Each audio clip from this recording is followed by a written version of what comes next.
Okay, everybody, welcome back to the series on self-connection in isolation. Today, we've got another exceptional soul joining us to share their wisdom through their unique experience of the world. And today, we have Sahaja, and he is the founder of Hridaya Yoga, based in Mexico and in France. And he's a yoga and meditation teacher with over 30 years experience. And unfortunately, I haven't personally met you yet, Sahaja, but I did get to meet your beautiful partner, Antoinetta, when I did my very first ever 10-day silent meditation retreat back in October 2018 in the beautiful countryside, where you have the beautiful castle where you conduct these retreats. And wow, was that an experience, particularly because I had no idea what a silent meditation retreat was actually before I went to it. And I just kind of threw myself into this experience, and I'm so grateful that I did. And speaking of gratitude, I would love to start off with just asking you, what are you most grateful for in your life right now? Well, this is a question. First of all, welcome everybody. This is a question I may answer not in a very specific way. I'm mostly grateful for this sense of gratefulness that is in my heart. So I consider that this is the source. If I would refer to different reasons in my being grateful in my life, this would be just the consequences of this sense of gratefulness. And I strongly believe that there is a need to reconnect with ourselves. So I would say the reason of being grateful is because you are able to connect with yourself.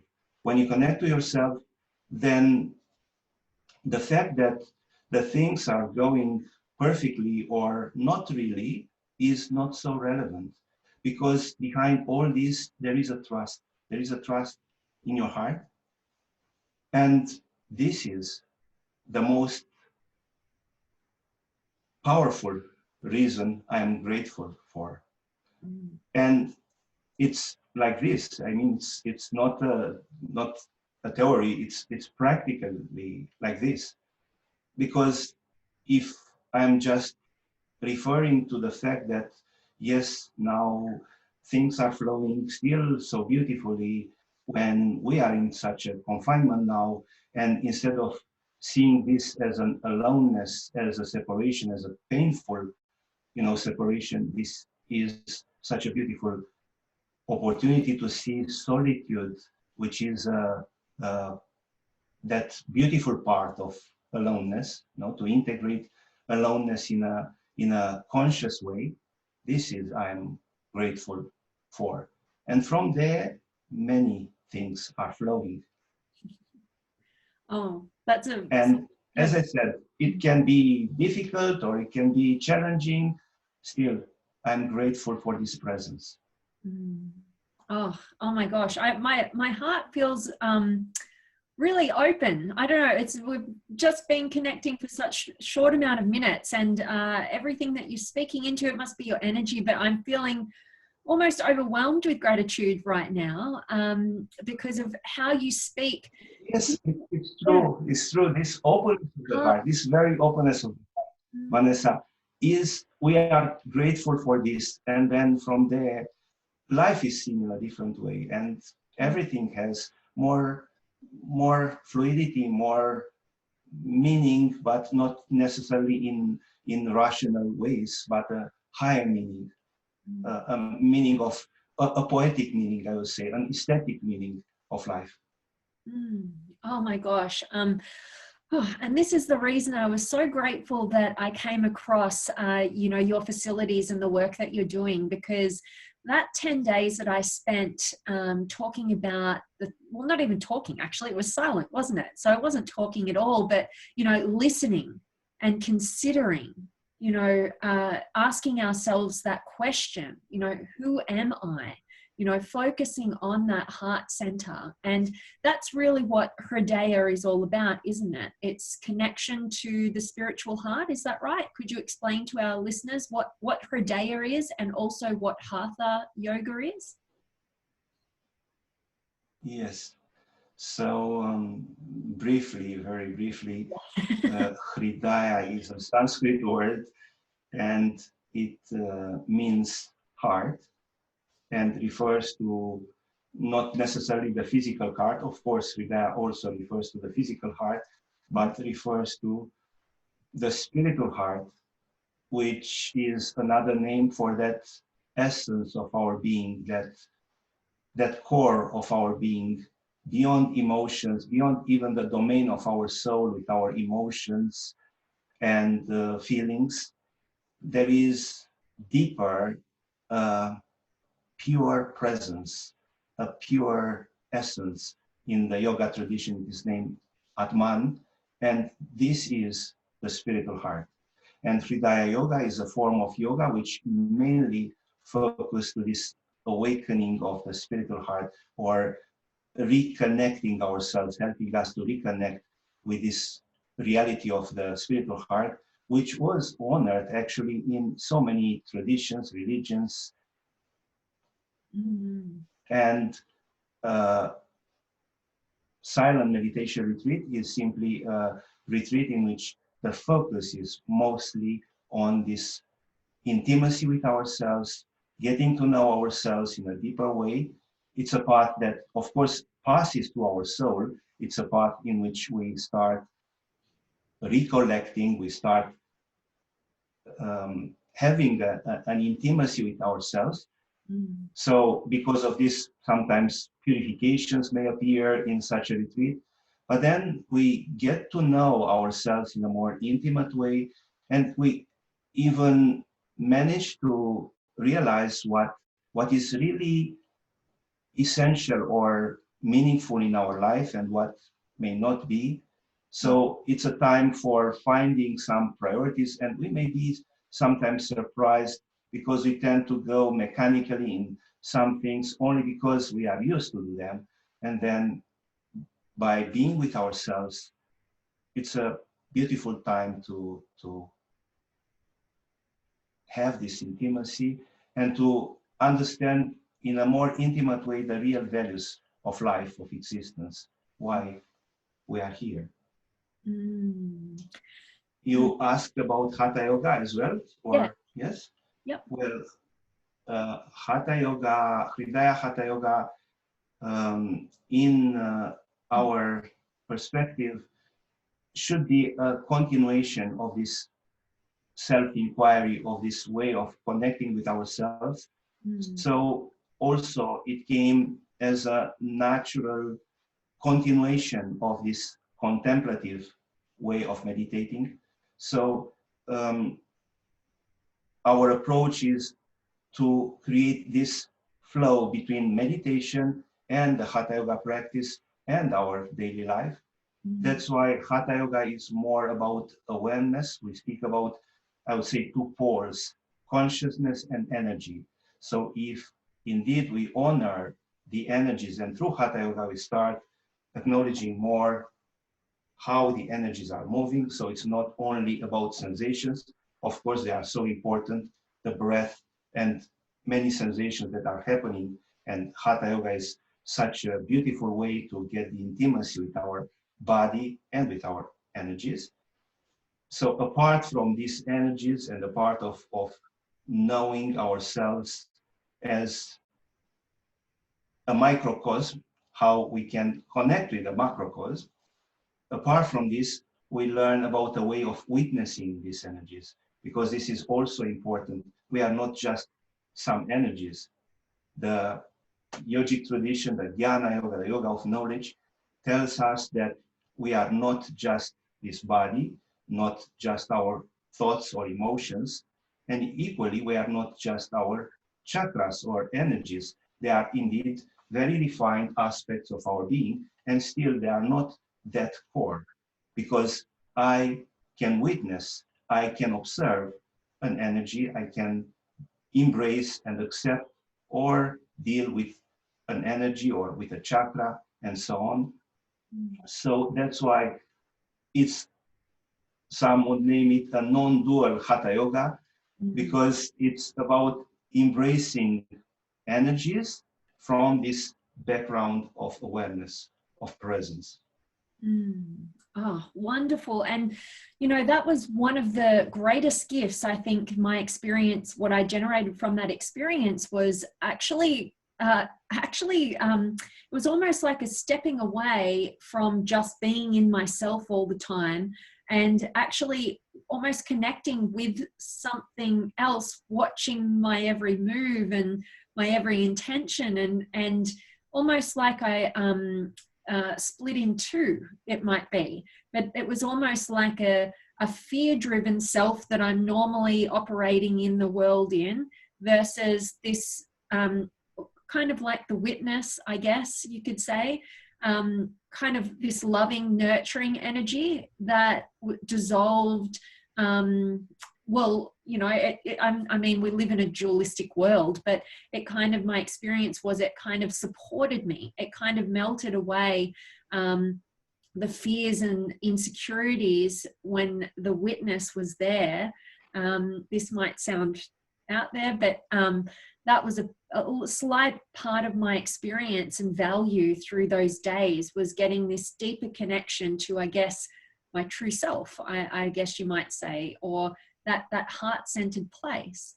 And one of the things that I'd love to ask you about on this, because like I mentioned earlier, I didn't really know much about meditation or anything really before I threw myself in the deep end with the 10-day silent meditation retreat. And I couldn't wait to go, because France is my favorite place to visit outside of, you know, my home and Australia. And what happened for me was I was searching, where can I go and do one of these silent meditation retreats? And the only ones that were available here in Australia were Vipassana silent meditation retreats. And they were all booked out, and I found yours, and I could finally get a date in one of your retreats. And so I thought, I'm going to go to this one. And I had no idea what to expect, but my comparison compared to what other people have shared with me, friends who have done Vipassana, I was feeling to myself, I'm so grateful that I was doing Hridaya, or what you offer in the retreats, because that to me was like so much more profound, to connect to that spiritual heart center, to ask questions like, who am I? Why am I here? More self-inquiry and contemplation versus what I had heard, and I'm not expert at all in Vipassana, which I'm sure I could ask you this question. But what I'd heard there, it was a lot more strict in terms of your posture, your seating, you focus on your breath, don't move if you're in pain. And to me, like, that sounds like torture compared to this beautiful, loving experience that I had every single moment of those full 10 days. So would you be able to share a bit of your perspective on, you know, your version of what you do in those retreats versus maybe the Vipassana, which is very well known? Well, I wouldn't, you know, compare and come to say, well, Hridaya is better. It's not in our style to do this. And when I started meditating, I didn't know, honestly, I started yoga almost 40 years ago in 1982. It was a very beautiful journey in a country in which yoga was forbidden at that time. Maybe it was a unique country in the world, but that was a beautiful opportunity to find the preciousness of the practice in a country, in Romania, where there was such a intense materialistic drive, and everything was about, you know, the atheistic system and so on. Discovering yoga was just such a blossoming of the soul. but then it felt that it was not enough, and I was somehow wanting to know more. I mean, Hatha Yoga was not enough, or whatever was.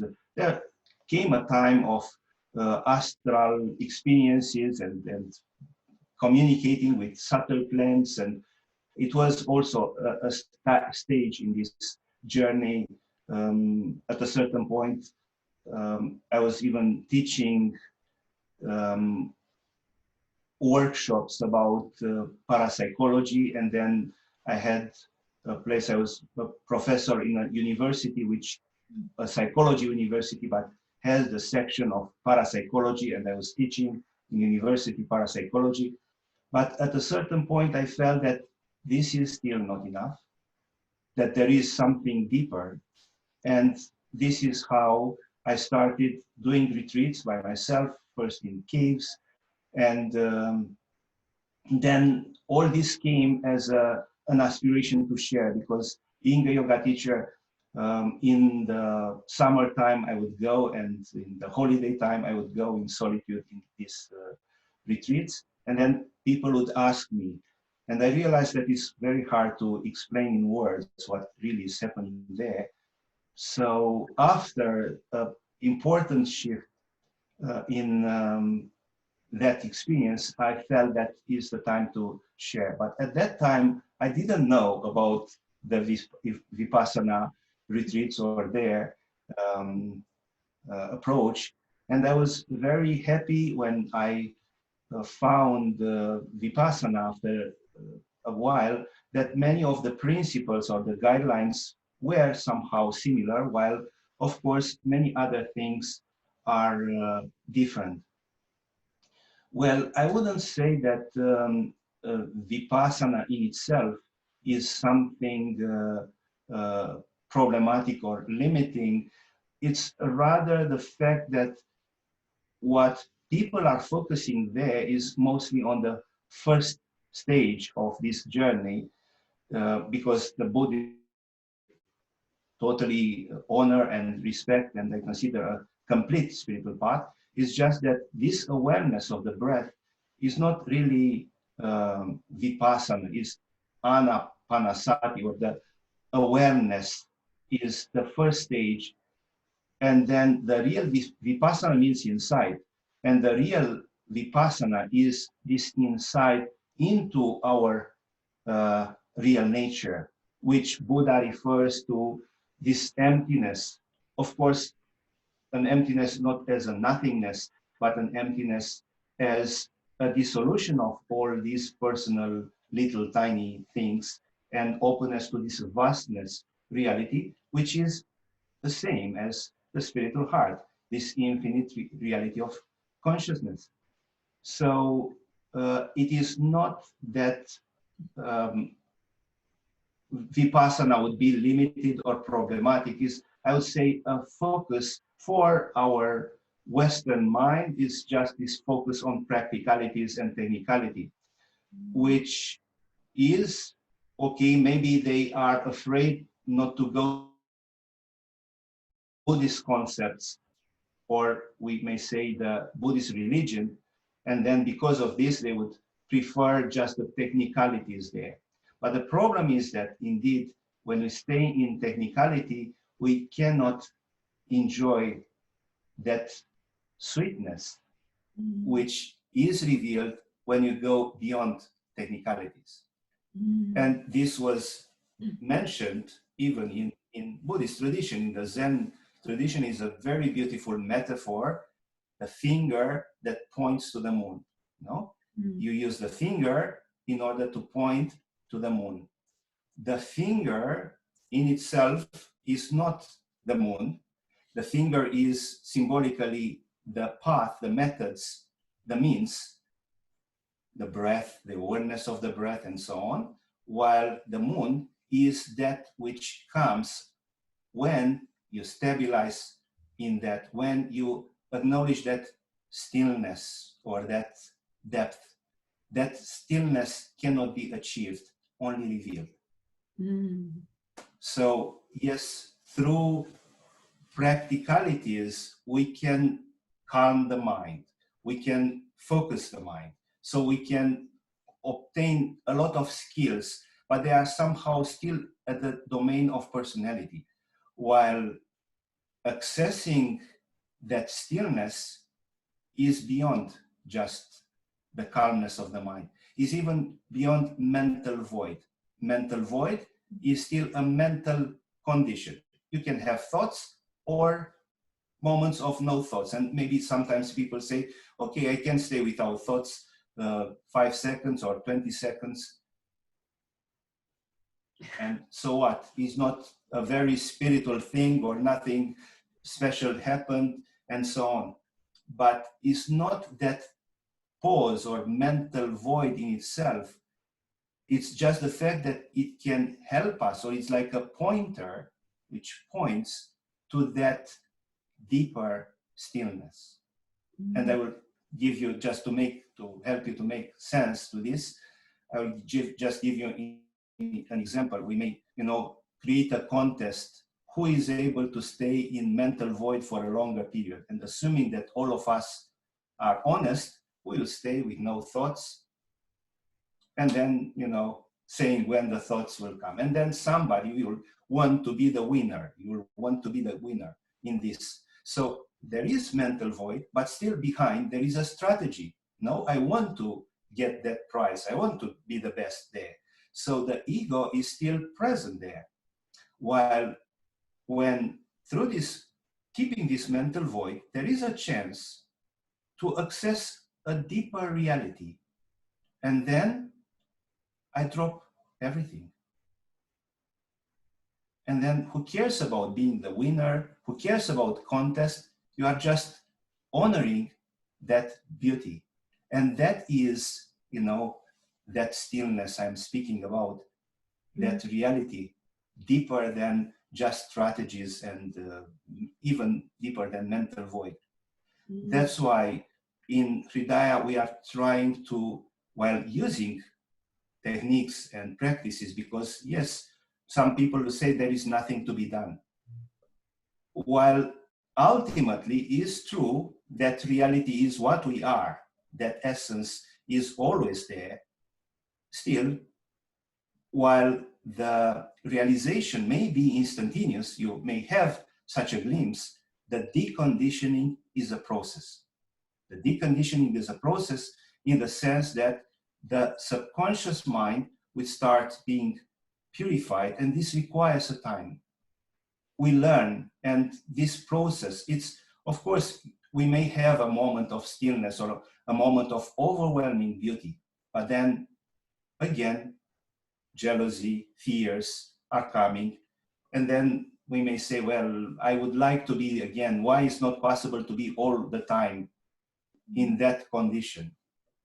Well, we need a practice in order to purify the subconscious mind, and this purification is possible, and yoga offers, and we in Hridaya we are speaking about how the yogic tradition offers these methods of purifying the subconscious mind. So what psychotherapy is doing with different methods, yoga tradition also was doing, and I would say it's even more than this, I dare to say this, because it's not just about creating a peace with some problems, but rather a deeper sense of harmony that is happening in our being by knowing ourselves.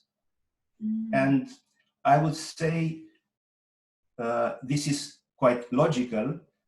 For example, in psychotherapy, we speak, and it's very, very much approached a practice of this cognitive therapy. It's something which is integrated in many methods. Cognitive therapy would be a therapy in which you get to know yourself in a different way. So, for example, I come to a psychotherapist and I'm saying that I'm a loser, I'm not able to do anything very good, or I failed in so many things and I'm not good enough and I'm not loving myself. And in the psychotherapy, a work is starting in which the psychotherapist is helping us and is pointing us the fact that it's not really so. It's just a matter of a shift of perspective. There were so many times when you were able to do things. So yes, you see, you can. You should develop this trust, and you are not the worst. There are people who are in more difficult conditions. So you know yourself. This is cognitive. You know yourself in a different way, in a higher way. But while this knowing yourself, I know myself now in a better way, or I start trusting myself because look, I can do this or I can do that. I am grateful because now you look, I had a new house and so on. So while this is still happening at the level of personality, this form of yoga, Hridaya yoga, and in general, this yoga of knowledge, jnana yoga, is, I would say, a transcognitive therapy. Because it's a transcognitive, because you know yourself as that essence, which is much more inspiring and grace-bringing and trust than just, fighting with things. And then again, when some difficult things may appear, of course they are appearing, again, there is a danger that again I fight with myself and always fighting to gain this self-respect. In Hridaya, it's not about self-respect, it's about a genuine self-love, learning how to love ourselves because we know ourselves, because we know this perfection. Not that we are a little bit better than we imagined that we were, but because of this perfection that we are. So it's, I would say, the same thing. It's about a knowledge, but not just knowing myself a little bit better, but not in a kind of personal way, but knowing myself as that beauty, as that essence, as that intimacy with the sweetness of myself. There are a lot of beautiful things to be shared. And when this trust, in Christianity, we have this, the trust that can move mountains, this faith is essentially a trust that through meditation, through this connection with our heart, starts happening more and more, more and more. And this is, yes, it's a universal therapy, we can say, in this. So we emphasize this, and it happens that, yes, people may spend all their life just in technicality, so to come back to what this Vipassana Hridaya, I would say the problem would be when we just consider that the technique is all that is, the attention of the breath is all that is. No, this is like an anchor, because something deeper can happen. This is just the finger. Then when the moon, the calmness, the stillness of the moon is revealed, is so much freedom, is so much gratitude flowing. And, learning about this, because people can spend all their life, they can be very good meditators, but spending all their life only by focusing on the finger and not seeing the moon. Wow. Oh my gosh. I really enjoyed just soaking up all of your words and your wisdom just then. And that puts so much into perspective. And I really love how you use that analogy, the finger to the moon, because I think it explains so much to us, and myself included. Before I came across your retreats and I didn't know anything about different versions of meditation. Mine was very much focused on the practicality, the technicalities, and it didn't have the heart, the soul, the juice, the essence in it. And I think that's what I'm feeling from you is you're awakening me to my own neglect of being able to perceive my own essence, I feel, because your energy, like how you show up, I can't help but smile just to be in your presence. And I think that's because of you are just exactly what you're talking about, that connection to the beauty in the essence in yourself, and that representing what self-love actually looks like to live from that place. And it's a really, really beautiful thing. And that's exactly why I'm very grateful to have this conversation with you and for the people who are going to be listening to this, because they have an opportunity right now to have this experience, with this, very different time in the world right now, this pandemic sweeping the globe.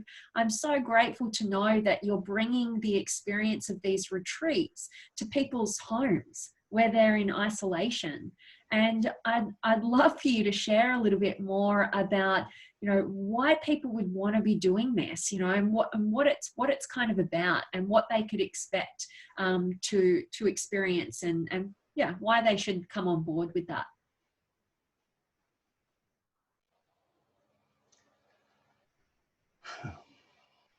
Well, indeed, these are new times, challenging times.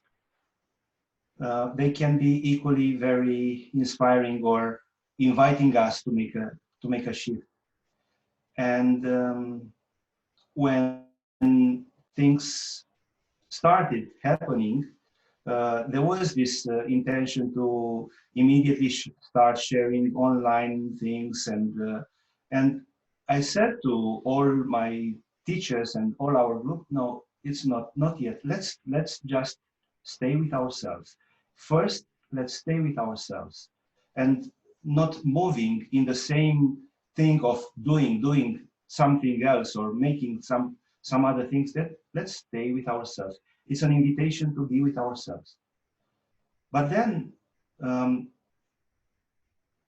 sharing this online can be also something very interesting. Definitely is not something we are used to, and it's a beauty in that group sharing when we are in a special environment and we are doing such retreats. But basically what happened initially was that I was in such a retreat in solitude. So it's maybe more similar with what happened initially, like going in a cave. It's not a cave, you can still have your room as the monks used to have, but all this confinement time is also a time to explore something new, a little bit of this, we may say, monastic life, how would be to stay 3 days. We offer this possibility of 3 days.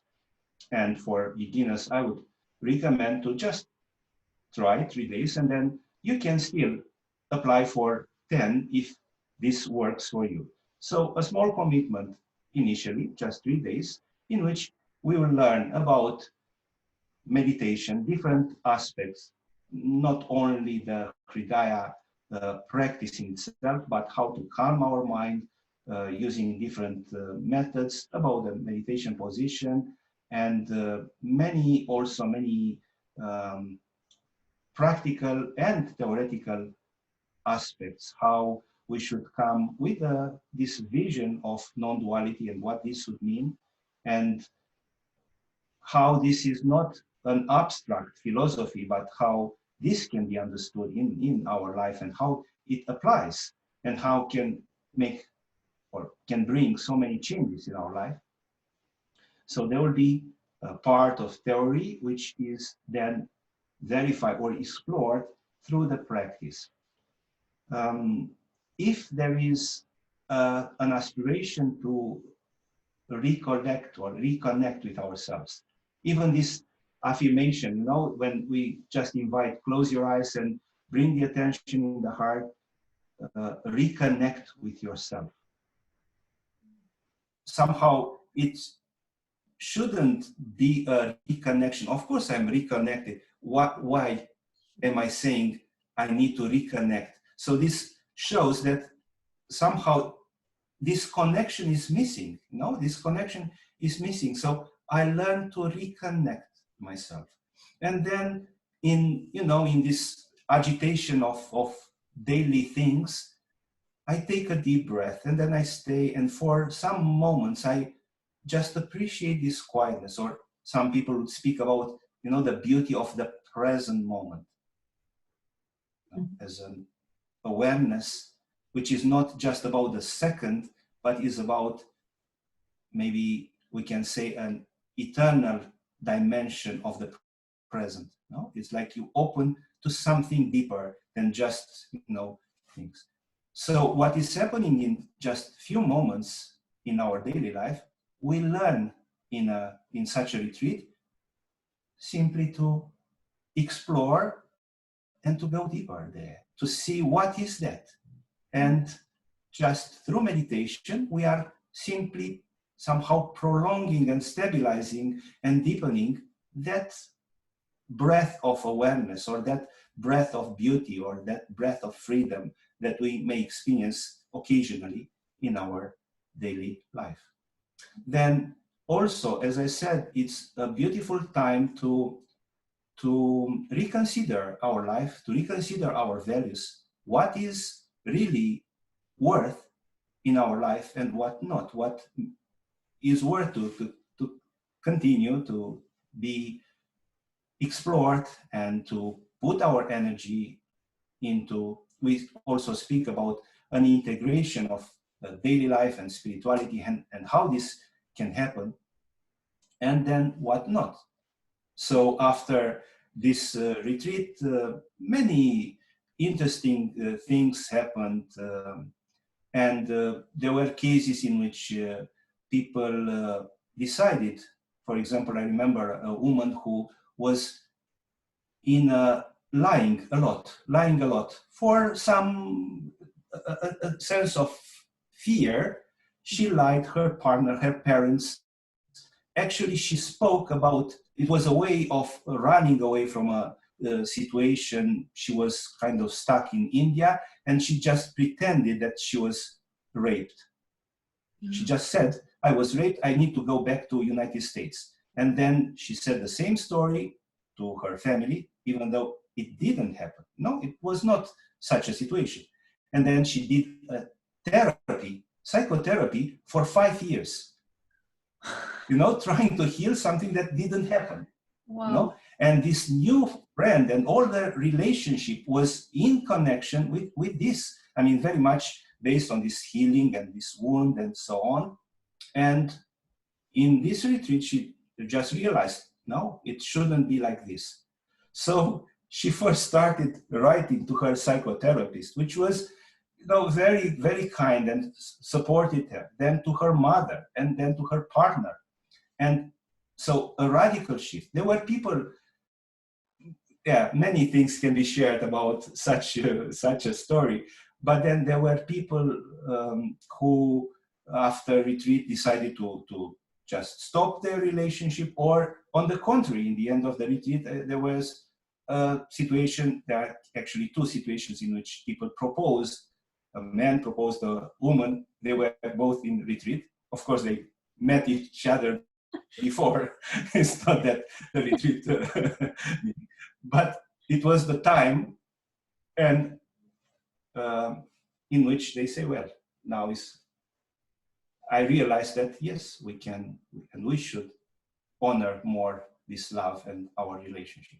So many insights can appear, and then is also a way, I would say, even deeper than just different situations and facts, is a way of honoring this intimacy, learning to love ourselves more. There is also a very important form of yoga, bhakti yoga. Maybe many heard about this devotional yoga. No, the devotional yoga. This love, we may say love for God. But this love is essentially for God in us, for that reality, deeper reality. And bhakti, etymologically, bhakti means mutual love. So it's not just love, it's a mutual love, reciprocal love. And in this reconnection with the heart. We learn bhakti or devotion in that literal sense, because it is a way in which you start. It's this self-love, not in a selfish way, just because I'm proud because I did this and that in my life, or I have that achievement, but in an essential way. I am grateful, and we spoke about this gratefulness, and I love this depth. I love, of course, there are many things which are not okay, or I want to transform some things in my life. So at the level of personality, things may need to be changed or whatever, but deep inside, there is a sense of love. I'm loving that essence. I'm feeling a sense of loving that infinity that my soul is longing for. And since I feel this longing, this shows that it is there. So it's a love of me as a personality to that. And at the same time, this reciprocal love is an embrace of that presence, of that witness you were speaking about, an embrace of all that is. And with this comes the most genuine and beautiful self-love. So from that stillness, I accept myself.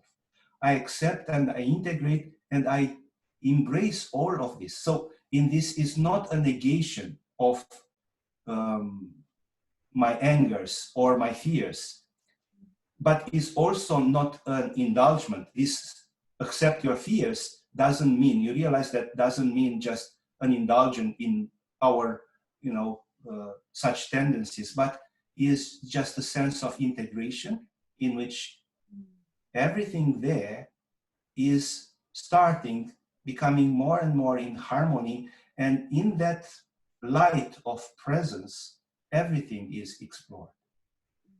Everything is embraced and caressed and loved. And then things, the transformation comes in a natural way.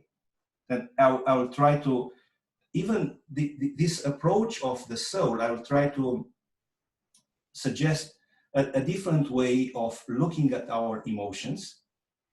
And this can come through such retreats.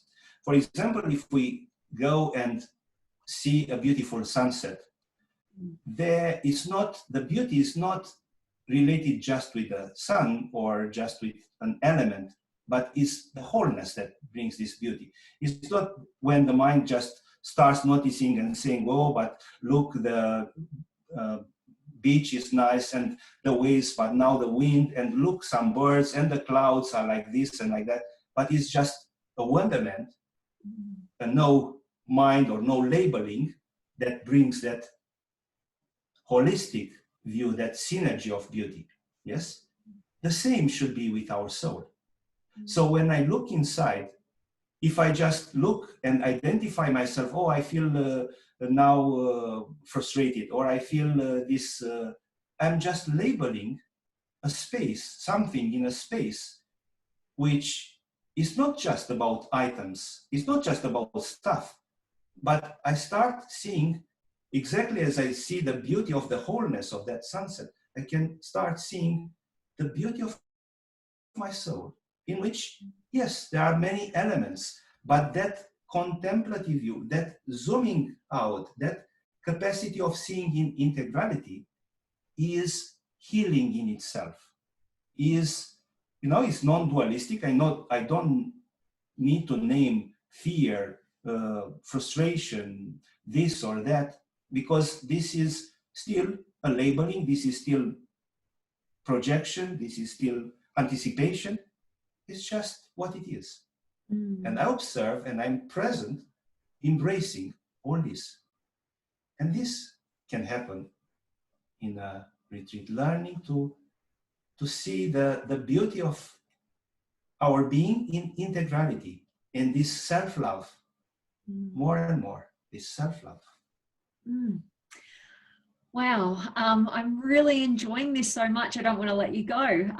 But what came up for me then was, this. If somebody's listening to this and they were maybe like me prior to having an experience with one of your retreats, who you're like, oh, you know, because of what the world tells us and because of how society is structured and because we've got, you know, the psychotherapists who have this cognitive level of dealing with things, and that's how we feel comfortable as a collective usually to deal with things in more logical, you know, sort of ways. When people hear what you talk into, and I hope feel it as much as I'm feeling it, what this energy is and what's happening here. And some people will think, oh, well, that must take, you know, you've been doing this for a long time. That must have taken you 40 years. I don't have time to go and sit in a cave and be able to access that. What I just want to share with people is, you know, I personally had no experience with meditation. You know, a little bit here and there, like I'll do a 10-minute, try and focus on my breath and clear my thoughts. You know, I'm coming to the retreat and going through that process. I had some of the most profound experiences in connection with myself, and I'm getting, you know, connected to that in a, like my eyes are welling up with gratitude and love for that connection that I felt with myself.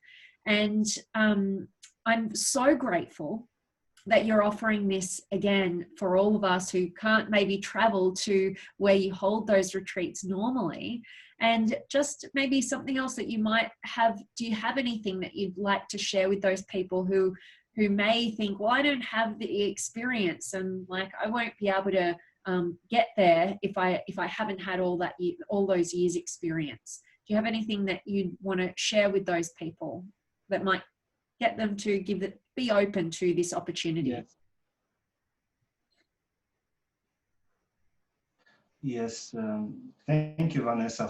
Thank you for sharing this. Indeed, what I mentioned about my yoga experience is just to try to give a sense of trust that we are practicing these retreats and offering these retreats since a long time. And of course, in this time, we learned a lot, and we are very available to support, and we learned how these first steps can be done and how this can be indeed a very impactful or powerful experience, even for a beginner.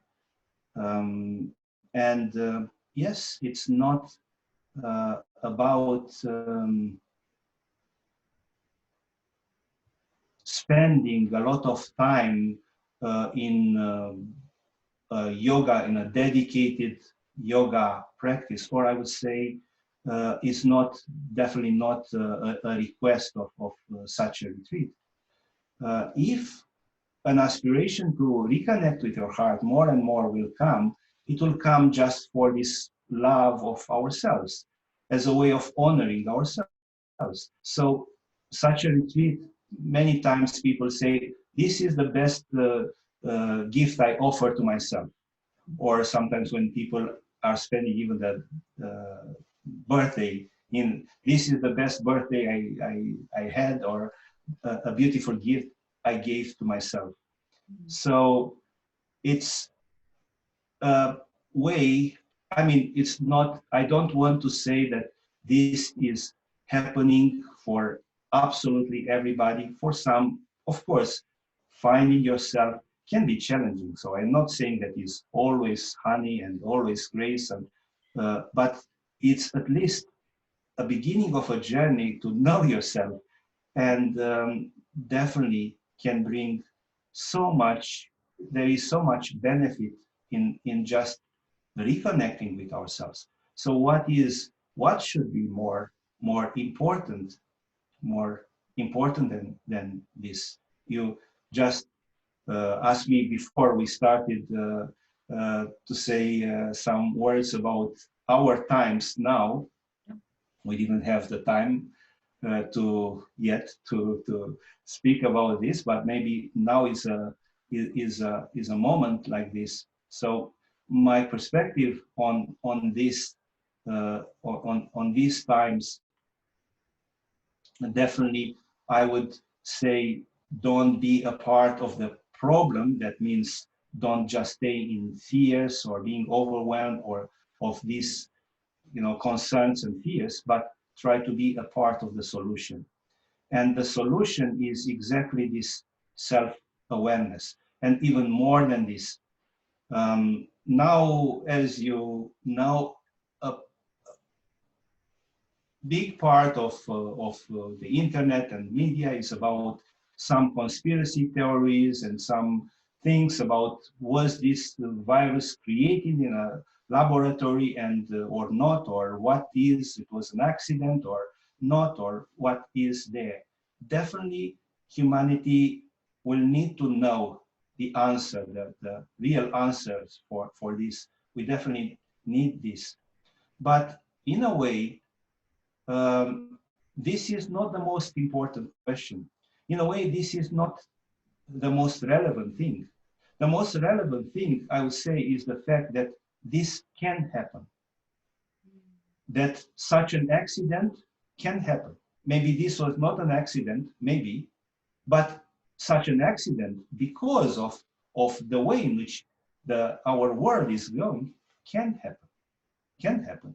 And all that happened in these times, all this confusion and the fact that we realize that we are far from being in control and knowing and having an answer, the scientific answer to everything. So this shows and showed for many, many people the fact that, and all this conspiracy theory shows that there is more and more a distrust in this technological culture we are going into. So science without consciousness. And here, I would say we need to change something. And this, we would say, well, we need to change something. And I don't resonate too much with this, just this naive things, oh, after this, everything will be changed and everything will be different. How? If we don't change ourselves, of course, there were other periods like this in the history of humanity, and we cannot really speak about a real shift of consciousness in those times as well.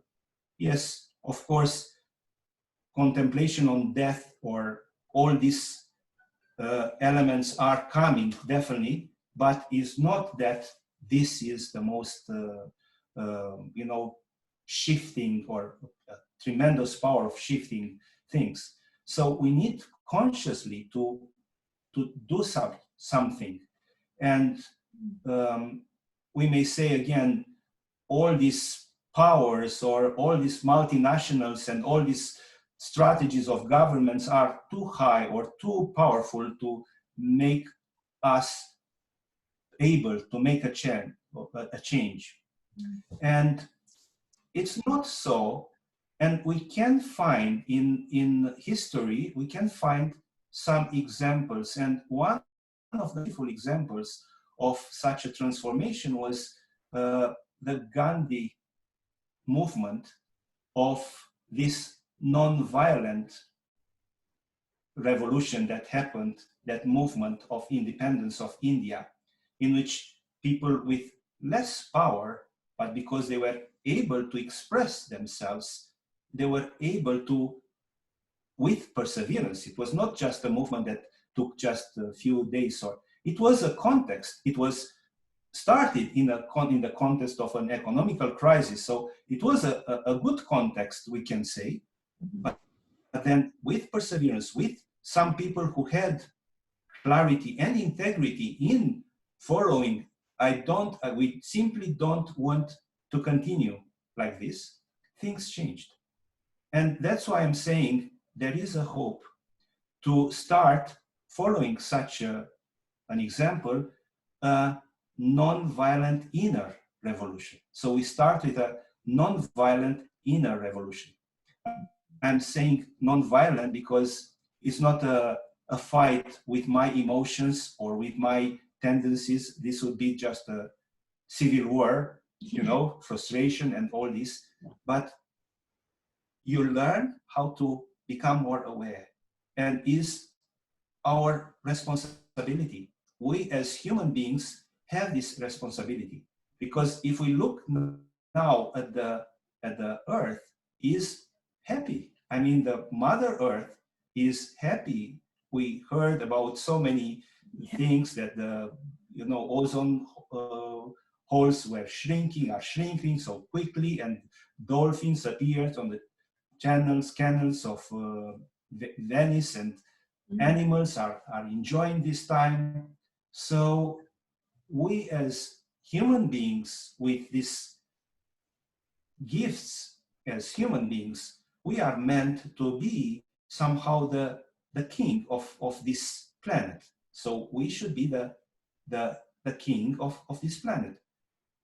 And we are a kind of very cruel king. So a very greedy king who betrayed his mother, the Mother Earth. So we, humanity, we betrayed the Mother Earth. And we are treating the Mother Earth in such a painful way and difficult way. And now there is just this sign. We are just seeing the echoes of this. And we realize that this selfishness and this ego and this greediness is not all that is about. And then again, we are responsible. We are responsible for all this. And then how? The change, the transformation should start from inside. With a commitment not to go in the same repetitive patterns, in the same lifestyle. Why not? To change in a way in which we can honor the earth, in a way in which we are more true to ourselves and more true to in this connection with earth and with animals and with other human beings. Why not to start this non-violent revolution in this revolution of love? Oh wow! I absolutely loved. Thank you so much for bringing us to that, because that I think is going to be so powerful for people to hear.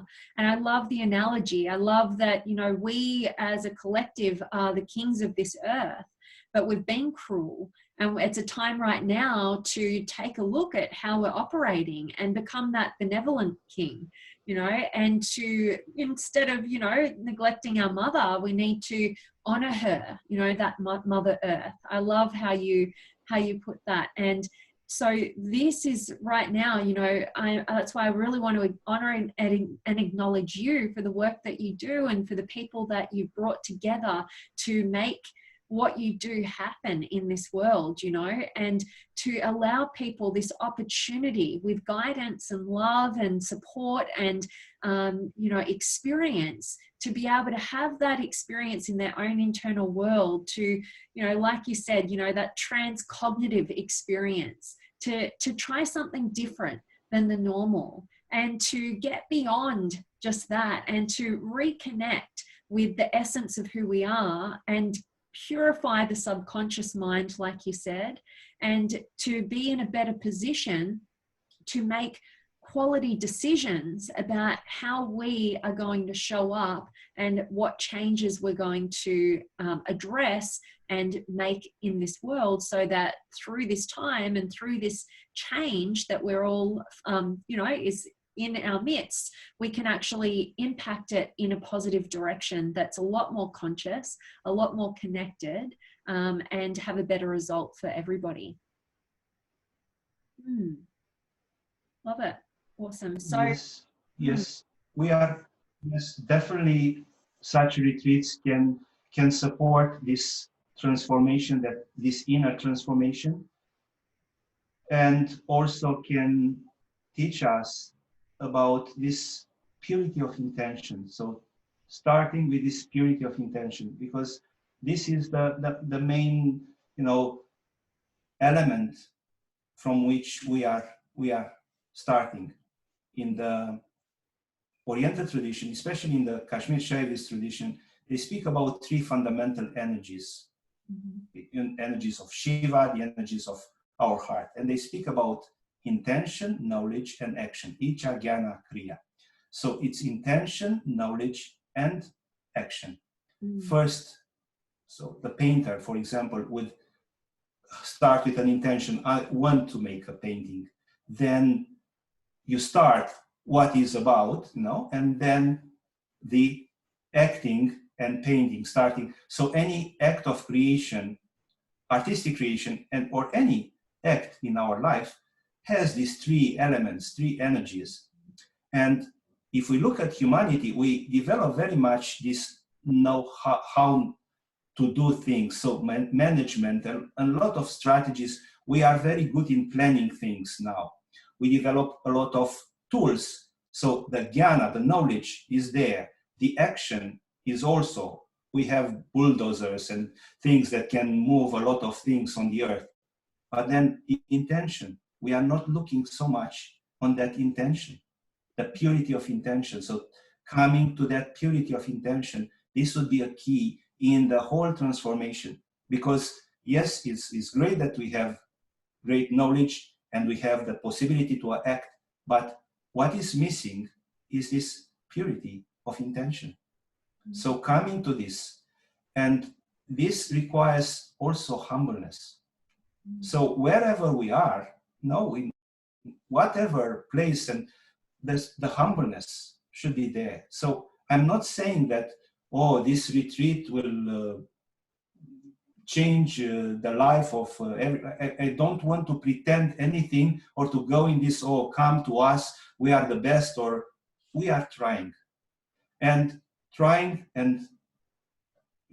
not even nice to speak about humbleness, but because this we are humble, this is a kind of paradox, but because of these Western values, which are so much into showing we are the best, we are so special, we need also humbleness. In all this situation also, humbleness was missing. And learning this humbleness is not in conflict with self-love. It's not in conflict with an expansion of consciousness and an expansion of acting, but in that humbleness.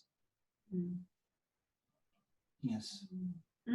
Beautifully put. And I really love that. And I think everybody will, have that contemplation around, is your intention pure? What is the purity of your intention? Or are you getting caught up in, like you're saying, kind of our Western mentality of action, action, action. We don't have time to slow down and check in with intention.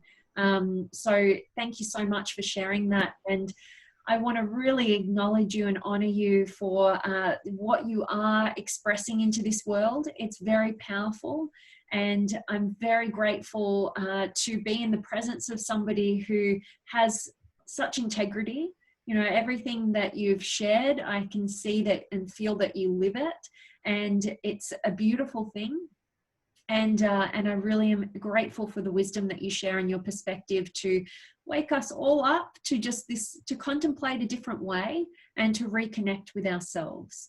So I'm going to link, when people watch this recording, I'm going to link all the details up so that they can find out more about Hridaya, about Hatha Yoga, about the work that you and your beautiful, amazing team, oh my gosh, the people that you have in your community are just amazing human beings. So I'm sure other people will love to connect and see what's happening there.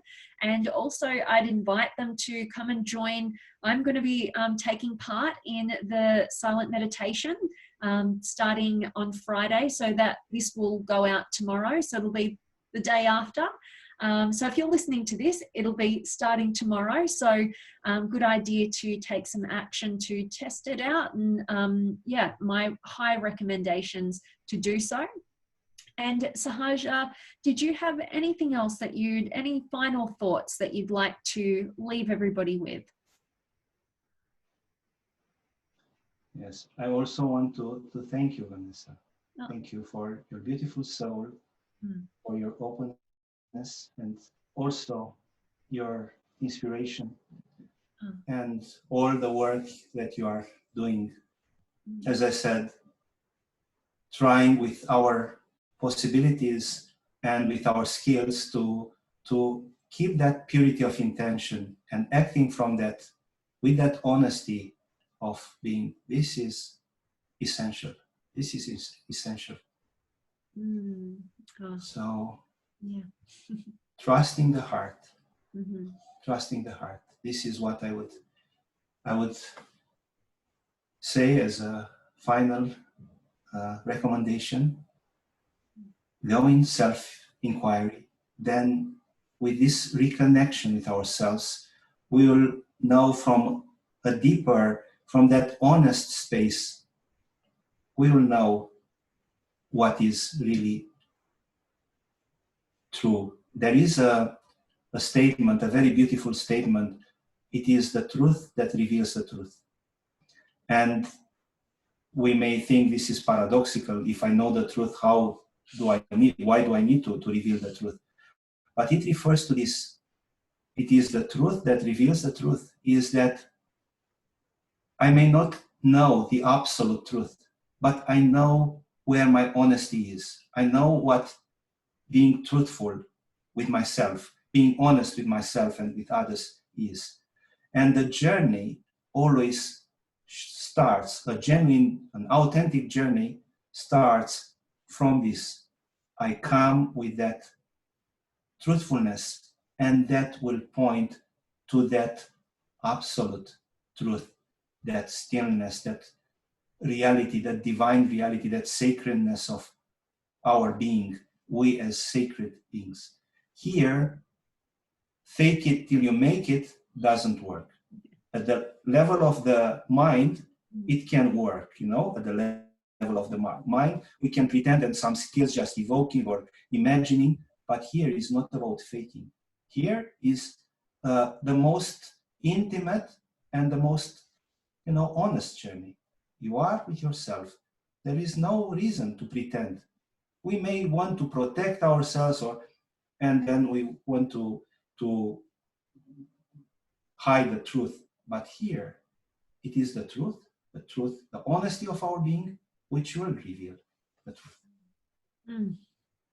Thank you so much. So appreciated. And yeah, I'm very, very grateful for our time, and just in that essence of gratitude. So thank you so much. I hope to reconnect again with you soon. Blessings from your work. Yeah, thank you so much. And this has been wonderful, and I'll look forward to seeing you in the retreat. Okay. All right.